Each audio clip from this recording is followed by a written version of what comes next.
Hello प्यारे बच्चों, कैसे हो आप सभी। उम्मीद करती हूँ आप सभी स्वस्थ होंगे। आज हम अर्धवार्षिक परीक्षा सितंबर 2024 हरियाणा बोर्ड की बेटा कक्षा 7 विषय ड्राइंग का पेपर डिस्कस करेंगे। तो सबसे पहले तो बेटा ध्यान से अपना पेपर पढ़ा करो। ऊपर विद्यार्थी का नाम है तो यहाँ पर आपको अपना नाम लिखना है, फिर रोल नंबर लिखना है। और एक बात का ध्यान रखें कि कई बच्चे ना रोल नंबर लिखना छोड़ देते हैं, भूल जाते हैं। बेटा सबसे ज़रूरी है, क्योंकि एक क्लास में एक नाम के 2 विद्यार्थी भी हो सकते हैं। फिर आप देखें कि समय कितना है, 1.5 घंटा मिला आपको, 1 घंटा 30 मिनट। और ये जो प्रश्न पत्र है कुल 40 अंक का है, 40 नंबर का है। इसके बाद ध्यान से पढ़ें निर्देश कि क्या क्या आपको निर्देश दिए गए हैं। सभी प्रश्न अनिवार्य हैं। प्रश्न संख्या 1 से 10 तक प्रत्येक प्रश्न 1 अंक का है। प्रश्न संख्या 11 से 13 तक प्रत्येक प्रश्न 2 अंक का है। प्रश्न संख्या 14 24 अंक का है। यानी कि प्रश्न नंबर 1 से 10 तक तो हर एक प्रश्न का 1 नंबर मिलेगा आपको। उसके बाद 11 12 और 13 2 नंबर के हैं। और प्रश्न संख्या 14 24 अंक का है। यानी कि इस प्रश्न पत्र के अंदर कुल 14 प्रश्न हैं। तो 1 से 5 तक सही उत्तर पर निशान लगाएं। जो प्रश्न संख्या 1 से 5 तक है उस पर आपको सही का निशान लगाना है। आपको 4 ऑप्शन दिए गए हैं, उसमें से जो ठीक है उसके ऊपर आपको निशान लगाना है। कॉलम का संबंध किस राज्य से है। कॉलम क्या है, रंगोली का एक नाम है। पढ़ा था हमने कि रंगोली को किस राज्य में किस नाम से जाना जाता है। तो ये प्रश्न हमने पढ़ा था, जो हमारा अध्याय 3 था। अध्याय 3 क्या था, रंगों की दुनिया।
तो प्रश्न को ध्यान से पढ़ें। कोलम का संबंध किस राज्य से है? केरल में रंगोली को क्या कहा जाता है? कोलम। उत्तर प्रदेश में चौकपूर्णा कहा जाता है। बिहार में अरिपन और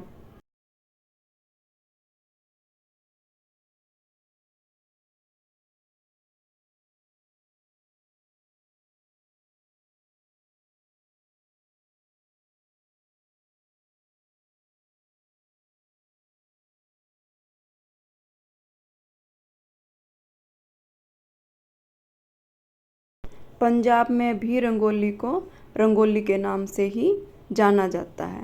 इसके बाद हम देखेंगे प्रश्न संख्या 2। अखबार का गुलदस्ता बनाते समय उपयोग होने वाली आवश्यक सामग्री क्या है? जो ऑप्शन है वो देखिए ध्यान से। क है कटर कैंची, ख अखबार, ग गोंद, उपरोक्त सभी। बेटा जब हम अखबार का गुलदस्ता बनाएंगे तो सबसे पहले हमें चाहिएगा अखबार, फिर काटने के लिए हमें चाहिएगा कैंची या कटर और चिपकाने के लिए चाहिएगा गोंद। तो इसका जो सही उत्तर होगा वो होगा घ। इसके बाद प्रश्न संख्या 3। पक्षियों की पूंछ का चित्रण किस आकृति में किया जाता है? जब हम पक्षियों की पूंछ बनाते हैं, जो हमने पढ़ा था, तो वो जो चित्रण किया जाता है वो किस आकृति में किया जाता है? ये प्रश्न संख्या जो 3 है आपके अध्याय नंबर 4 से ली गई है, जो है आपका प्रकृति आधारित। इसमें हमने पढ़ा था कि जो पक्षियों की पूंछ है वो आयताकार आकृति में ली जाती है, क्योंकि हमने पढ़ा कि पक्षियों का जब हम चित्रण करते हैं तो उनके शरीर को मुख्य रूप से 4 भागों में बांटा जाता है: सिर, धड़, पूंछ और पंजे। तो चित्रण करते समय सिर तो गोलाकार, धड़ अंडाकार और पूंछ का चित्रण आयताकार आकृति में किया जाता है। तो जो हमारा प्रश्न संख्या 3 है इसका उत्तर रहेगा क। प्रश्न संख्या 4। झाड़ियों के तने की संरचना किस प्रकार की होती है? झाड़ियों का जो तना है वो किस प्रकार का होता है? तो इसमें जो ऑप्शन दिए गए हैं क नरम, ख सख्त, ग सीधा और घ सख्त व टेढ़ा मेढ़ा। नरम नहीं होता, सख्त होता है, सीधा नहीं होता, सख्त भी होता और टेढ़ा मेढ़ा भी होता। आपने झाड़ियाँ देखी भी होंगी, यहाँ पर पौधे की बात नहीं हो रही है। पौधों का तना तो होता है नरम, लेकिन झाड़ियों का जो तना है वो सख्त और टेढ़ा मेढ़ा होता है। इसके बाद है प्रश्न संख्या 5। कौवे की चोंच होती है। कौवे की चोंच कैसी होती है ये पूछा गया है इसके अंदर। तो ऑप्शन है वो पढ़िए ध्यान से। क छोटी, ख मोटी, ग पैनी और कठोर, घ सुंदर व नरम। तो कौवे की जो चोंच है वो हमने पढ़ा था पैनी और कठोर होती है, और उसका जो है कारण भी बताया गया था कि वो ऐसी क्यों होती है। क्योंकि जो पक्षियों की चोंच हैं वो उनकी खाने की आदतों के अनुसार होती हैं। कि जैसे कि कौवे की चोंच पैनी और कठोर क्यों होती है? क्योंकि वो मरे हुए चूहों और पक्षियों के अंडों को भी खा जाता है। अगर उसकी चोंच नरम होगी तो वो सख्त चीज़ों को नहीं खा पाएगा, इसलिए उसकी चोंच पैनी होती है और कठोर होती है। तो इसका जो सही उत्तर रहेगा प्रश्न संख्या 5 का वो रहेगा ग। कैसी होती है? पैनी और कठोर। इसके बाद प्रश्न संख्या 6 से 10 सही उत्तर पर टिक का निशान लगाएं। यानी कि जो भी सही उत्तर है उस पर हमें सही का निशान लगाना है। तो ध्यान से पढ़िएगा। काला तित्र हिमाचल राज्य का राजकीय पक्षी है। ये भी हमने प्रकृति अध्ययन के अंदर पढ़ा था। काला तित्र कहाँ का राजकीय पक्षी है? काला तित्र हरियाणा राज्य का राजकीय पक्षी है। तो ये बात इसके अंदर क्या सत्य कही गई है? नहीं, असत्य कही गई है। और असत्य कही गई है तो हम इस पे असत्य के ऊपर जो है टिक का निशान लगाएंगे, सही का निशान लगाएंगे, यानी कि ये बात सत्य नहीं है। बेटा कोई भी प्रश्न आप पढ़ें तो उसको ध्यान से पढ़ें और उसके जो ऑप्शन है ना उनको भी ध्यान से पढ़ें। ये नहीं कि एक बार इस पे टिक कर दिया, एक बार इस पे कर दिया, नहीं। जो ऑप्शनल हमारे उत्तर होते हैं उन पर हम एक बार में ही निशान लगाते हैं। अगर काट के हम दोबारा निशान लगाते हैं तो बेटा आपका सही नहीं माना जाएगा। इसलिए प्रश्न को ध्यान से पढ़ें उसके जो ऑप्शन हैं उनको ध्यान से पढ़ें और उसके बाद उस पर निशान लगाएं। प्रश्न संख्या 7, 7 भुजाओं वाली आकृति को सप्तभुज कहते हैं। बिल्कुल सही बात है, हमने ज्योमेट्री के अंदर पढ़ा है। वह आकृति जो 7 भुजाओं से घिरी हुई होती है उसको क्या कहते हैं? सप्तभुज कहते हैं। क्या कहते हैं? सप्तभुज कहते हैं। इसके बाद प्रश्न संख्या, तो ये जो है सत्य है। प्रश्न संख्या 8, पक्षियों के शरीर को मुख्यतः 4 भागों में बांटा गया है। सत्य बात है। अभी हमने पहले भी पढ़ा, जब यहाँ पर ऊपर एक प्रश्न आया था उसमें हमने पढ़ा था इससे पहले कि पक्षियों के शरीर को मुख्यतः 4 भागों में बांटा गया है। ये बात सत्य है। तो यहाँ पर हम टिक का निशान लगाएंगे सत्य के ऊपर। कौन कौन से हैं वो 4 भाग? ये हम पढ़ चुके हैं, सिर, धड़, पूंछ व पंजे। तो पक्षियों के शरीर को मुख्यतः कितने भागों में बांटा गया है? 4 भागों में। कितने भागों में? 4 भागों में पक्षियों के शरीर को बांटा गया है। ये बात सत्य कही गई है यहाँ पर। इसके बाद अगला प्रश्न पढ़ेंगे हम। प्रश्न संख्या 9 और 10, रिक्त स्थान भरें। खाली स्थान भरने हमने यहाँ पर फिल इन द ब्लैंक्स। यहाँ पर हमें खाली स्थान दिया गया है, प्रश्न दिया गया है, वहाँ पर जो सही शब्द होगा हमें वो भरना है। मानव चित्रण की सबसे कठिन विधि मानी जाती है। मानव चित्रण जब हम करते हैं तो हम वो 3 विधियों से करते हैं। कोई भी चित्रण कर रहे हैं चाहे, एक तो हम वस्तु को देखकर या मानव को देखकर, अगर हमें मान लो किसी का पोर्ट्रेट बनाना है तो हमारे पास 3 तरीके हैं। या तो हम उस इंसान को सामने बिठा लें, या हम उसका चित्र देखें, या फिर हम अपनी याददाश्त या अपनी जो हमने देखा था अपनी स्मृति के आधार पर उसका चित्र बनाएं। तो इसमें जो सबसे कठिन, जब सामने है तो हम उसको देख के बना सकते, वो आसान है हमारे लिए। और अगर हमारे सामने नहीं है और अगर हमारे सामने उसका चित्र है तो उससे भी हमें काफ़ी हद तक सहायता मिल जाती है कि भी आंखें बड़ी बनानी है, छोटी बनानी है, होठ कैसे बनाने हैं, बाल कैसे बनाने हैं, चेहरा कैसा होगा, तो वो चीज़ भी आसान है। लेकिन जो हम याददाश्त के आधार पर बनाते हैं, अपनी स्मृति के आधार पर बनाते हैं, वो विधि कठिन होती है, क्योंकि उसमें हमें जिस भी मानव का चित्रण करना होता वो हमारे सामने या उसका चित्र हमारे सामने नहीं होता है। प्रश्न संख्या 10, वस्तु चित्रण में खाली स्थान से उभार व गोलाई दिखाई जाती है। वस्तु चित्रण में ग्रेडेशन से उभार व गोलाई दिखाई जाती है, क्योंकि हमने ग्रेडेशन की विधियाँ पढ़ी थी, shading, stippling, hatching, cross hatching. तो सारी की सारी क्या थी? ग्रेडेशन की विधियाँ थी। तो वस्तु चित्रण में ग्रेडेशन से उभार व गोलाई दिखाई जाती है। बच्चे इसमें देखना शेडिंग लिख के गए होंगे काफ़ी सारे, जो कि ठीक नहीं होगा, क्योंकि स्टिपलिंग से भी हम उभार व गोलाई दिखाते हैं, हैचिंग से भी दिखाते हैं, क्रॉस हैचिंग से भी दिखाते हैं। इसलिए कह रही हूँ बेटा, प्रश्न को ध्यान से पढ़ो, फिर उसको समझो और फिर उसका उत्तर लिखो। वस्तु चित्रण में ग्रेडेशन से उभार व गोलाई दिखाई जाती है। तो यहाँ पर क्या शब्द आएगा? ग्रेडेशन। और इससे ऊपर वाले प्रश्न संख्या 9 में क्या आएगा? हम अपनी याददाश्त या स्मृति के आधार पर जो मानव चित्रण करते हैं वो सबसे कठिन विधि मानी जाती है। समझ आ रहा होगा बेटा आपको? प्रश्न बिल्कुल आसान दिए गए हैं, लेकिन थोड़े से घुमा दिए गए हैं। अब यहाँ पे वस्तु चित्रण में उभार व गोलाई दिखाई जाती है। यह प्रश्न पढ़ते ही आपके दिमाग में एकदम से एक चीज़ क्लिक करेगी कि शेडिंग से नहीं, शेडिंग से नहीं। शेडिंग जो है ग्रेडेशन की एक विधि है। कोई लिखे हुए मिलेगा स्टिपलिंग से, वो भी गलत है। क्यों? क्योंकि हमें इसमें मुख्य चीज़ लिखनी है, उसके पार्ट नहीं लिखने हमें यहाँ पर। तो प्रश्न संख्या 10 का जो सही ऑप्शन होगा वो क्या होगा? ग्रेडेशन। ग्रेडेशन से चित्रण में उभार व गोलाई दिखाई जाती है। इसके बाद हम पढ़ेंगे प्रश्न संख्या 11, चाय के कप का चित्र बनाकर पेंसिल से शेडिंग करें। चाय के कप का चित्र बनाना है। आप घर में भी देखते होंगे, स्कूल में भी हमने अभ्यास किया है वस्तु चित्रण के अंदर चाय का कप बनाने का। तो यहाँ पर अब ये आपको वही प्रश्न आ गया कि मुश्किल विधि, अगर आपके सामने चाय का कप रखा होता आप आसानी से बना देते। अगर आपके सामने चाय के कप का चित्र होता तो भी आप आसानी से बना देते। लेकिन यहाँ पर अब आपको सोचना पड़ेगा कि आप कैसा कप बनाएंगे। अब चाय के कप भी आजकल तो बहुत सारे डिजाइन में आने लग रहे हैं, लेकिन हमें सिंपल बनाना है।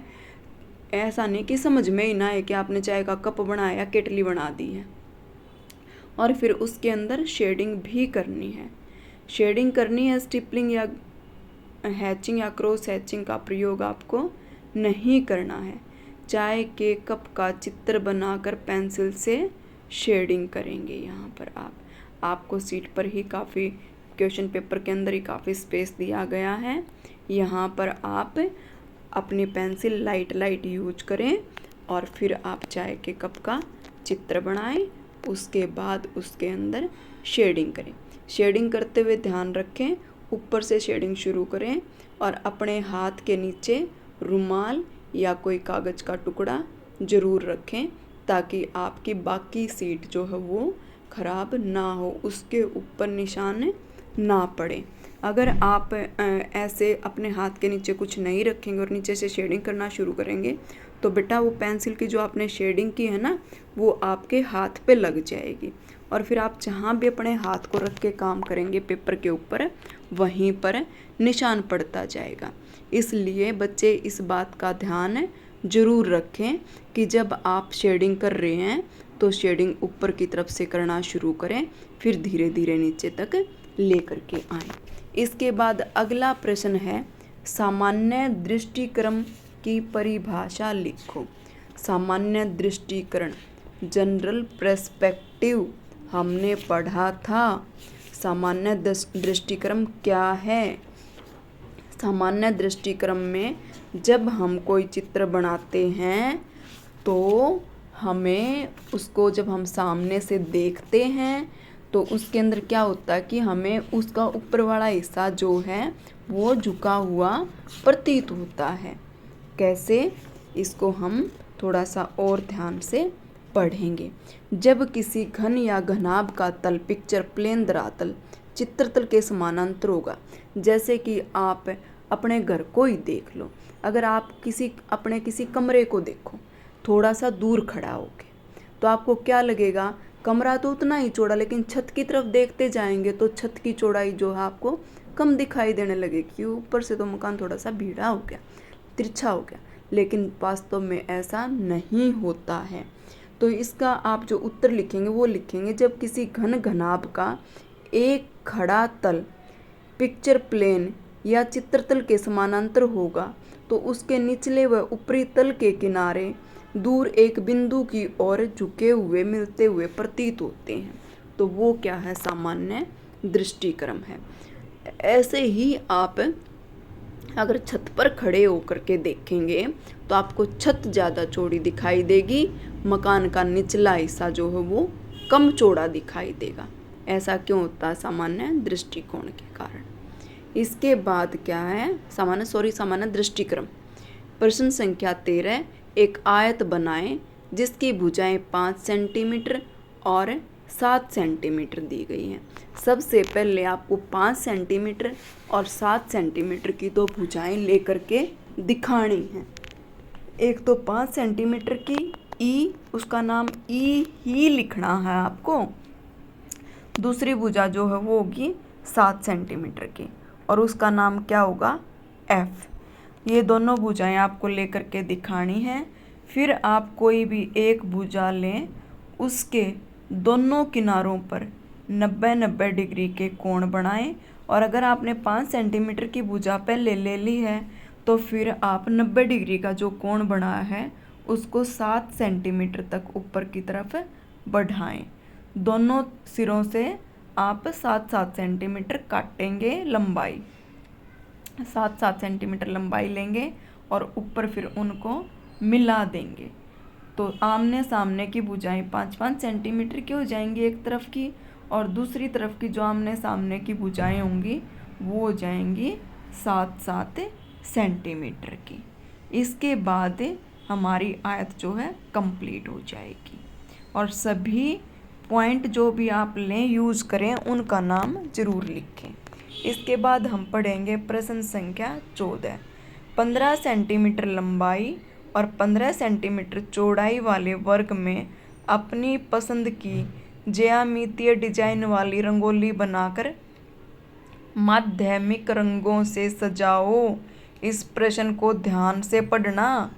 15 सेंटीमीटर लंबाई और 15 सेंटीमीटर चौड़ाई वर्ग की एक भुजा दे देते तब भी वही बात थी। सबसे पहले तो ध्यान करना बेटा, जो आपको स्पेस दिया गया है उसमें 15 सेंटीमीटर नहीं आ रहा है, तो आप इसको अनुपात में ले लें। आप इसको थोड़ा सा छोटा ले लें, या फिर आपके जो प्रश्न लिखा गया है इसके ऊपर जाने दें इसको, वो आपकी मर्जी है। क्योंकि जब जगह ही नहीं हमारे पास तो हम क्या करेंगे, दो ही ऑप्शन है, या तो हम वर्ग को छोटा करें 15 सेंटीमीटर की बजाय 10-12 जितना भी आता उतना लें, या फिर हम जो प्रश्न हमारा दिया गया उसके ऊपर तक इसको जाने दें। वो जैसा आप उचित समझे उस तरीके से कर लें। इस बारे में मैं कुछ नहीं कहूँगी बेटा आपको। इसके बाद आपको वर्ग बनाना है एक, जिसकी चारों भुजाएं बराबर होंगी, चारों कोण समकोण होंगे। इसके अंदर ज्योमेट्रिकल डिजाइन वाला रंगोली का डिजाइन बनाना है। यानी कि आप जब डिजाइन बनाएं तो उसमें फ्री हैंड कोई भी काम ना करें। आप जो भी डिजाइन बनाएंगे वो ज्योमेट्रिकल जो भी आपके उपकरण हैं उनकी सहायता से बनाएंगे। और फिर रंगों के अंदर भी कंडीशन लगा रखी है, ना प्राथमिक भर सकते, ना आप तृतीय श्रेणी के रंग भर सकते। कौन सी श्रेणी के रंग भरेंगे? माध्यमिक श्रेणी के रंग। और माध्यमिक श्रेणी के रंग कितने हैं? 6 हैं। कौन से वो आप अपना दिमाग खुद लगाओ, मैं पहले ये प्रश्न करवा चुकी हूँ जब मैंने पढ़ाया था। ठीक है, आपको इसके अंदर रंग भरना सुंदर तरीके से। तो उम्मीद करती हूँ प्यारे बच्चों आपको ये प्रश्न पत्र अच्छे से समझ में आ गया होगा। अब सभी बच्चे अपने अपने अंक जरूर गिनना कि आपने कितने प्रश्न ठीक किए हैं और आपके कितने अंक बन रहे हैं 40 में से। तो धन्यवाद प्यारे बच्चों।